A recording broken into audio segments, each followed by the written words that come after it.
Hai semuanya, di video kali ini kita akan belajar tentang uji hipotesis, sebuah metode statistik penting yang digunakan untuk menguji dugaan atau klaim terhadap suatu populasi.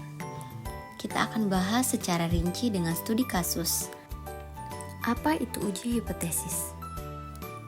Uji hipotesis adalah proses statistik yang digunakan untuk memutuskan apakah ada cukup bukti dalam sampel data untuk mendukung atau menolak pernyataan tentang populasi. Ada 5 langkah hipotesis. Yang pertama, merumuskan hipotesis. Yang kedua, menentukan tingkat signifikansi atau alfa. Yang ketiga, menentukan statistik uji. Yang keempat, menyusun aturan keputusan. Dan yang kelima, pengambilan keputusan. Berikut 5 langkah hipotesis. Langkah pertama, merumuskan hipotesis. Dalam merumuskan hipotesis ada 2. Yang pertama, hipotesis 0 atau H0, dan yang kedua, hipotesis alternatif atau H1. Hipotesis 0 yakni pernyataan yang ingin diuji kebenarannya. Biasanya pernyataan tidak ada perbedaan atau tidak ada pengaruh. Yang kedua, hipotesis alternatif atau H1. Pernyataan yang bertentangan dengan hipotesis 0 yang ingin dibuktikan kebenarannya.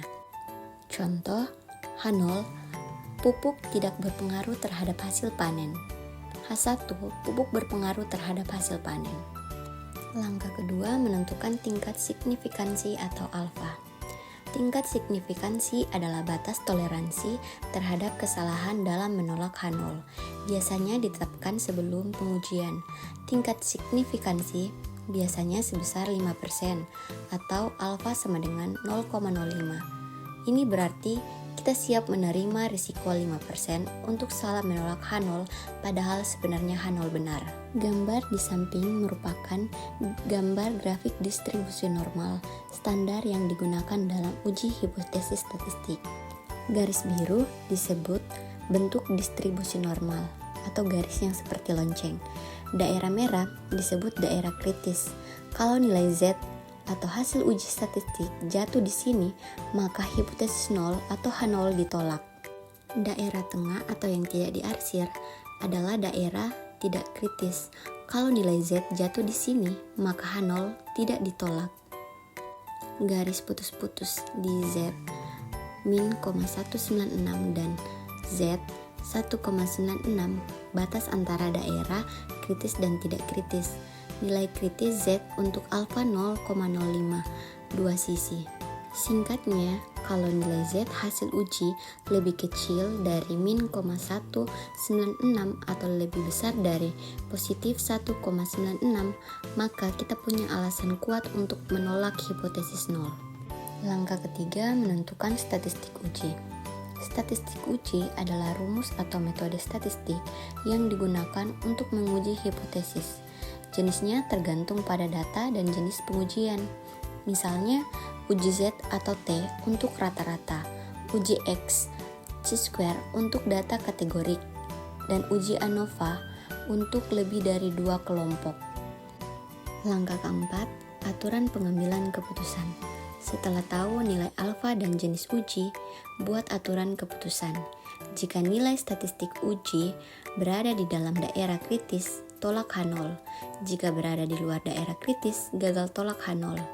Daerah kritis ditentukan berdasarkan alfa dan distribusi statistik uji, misalnya T-tabel atau Z-tabel. Langkah kelima, pengambilan keputusan. Bandingkan nilai statistik uji dengan nilai kritis.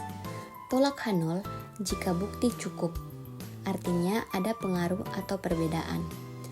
Dan gagal tolak H0 jika bukti tidak cukup, artinya tidak ada bukti yang cukup untuk menyatakan ada pengaruh atau perbedaan. Untuk lebih memahami, mari kita belajar dengan menggunakan studi kasus. Seorang berpendapat bahwa rata-rata jam kerja buruh di Kabupaten Purbalingga sama dengan alternatif Banyumas, lebih besar daripada Purbalingga, dengan alternatif sampel di kedua daerah masing 100 dan 70 orang, dengan rata-rata dan simpang baku 38 dan 9 jam per minggu, serta 35 dari 7 jam per minggu. Ujilah pendapat tersebut dengan taraf nyata 5%. Untuk menguji pendapat ini dilakukan pengambilan sampel. Purbalingga ukuran sampel N1 sama dengan 100 orang. Rata-rata X1 38 jam per minggu. Simpangan baku atau S1 sama dengan 9. Banyumas ukuran sampel N2 sama dengan 70 orang. Rata-rata X2 35 jam per minggu. Simpangan baku S2 sama dengan 7. Dengan menggunakan alfa 5% atau 0,05. Lalu kita menentukan H0 dan H1. H0 yaitu rata-rata jam kerja di Purbalingga kurang dari sama dengan Banyumas. H1 rata-rata jam kerja di Purbalingga lebih dari Banyumas.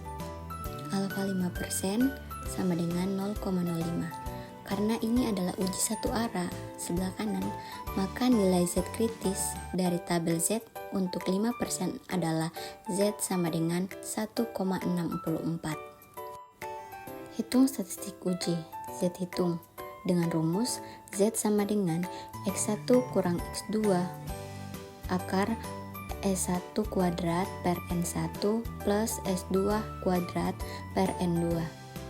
Z sama dengan 38 kurang 35 akar 9 kuadrat per 100 plus 7 kuadrat per 70 sama dengan 3 per akar 1,51 sama dengan 2,44. Keputusan Z hitung sama dengan 2,44, Z tabel sama dengan 1,64. Karena Z hitung lebih besar dari Z tabel, maka H0 ditolak dan H1 diterima. Kesimpulannya, dengan taraf nyata 5%, data mendukung bahwa rata-rata jam kerja buruh di Purbalingga lebih besar dari Banyumas. Semoga studi kasus kali ini membantu kalian memahami mengenai uji hipotesis. Jadi, uji hipotesis membantu kita membuat keputusan berdasarkan data, bukan asumsi. Dengan langkah-langkah yang jelas dan sistematis, kita bisa menyimpulkan apakah dugaan kita terbukti secara statistik.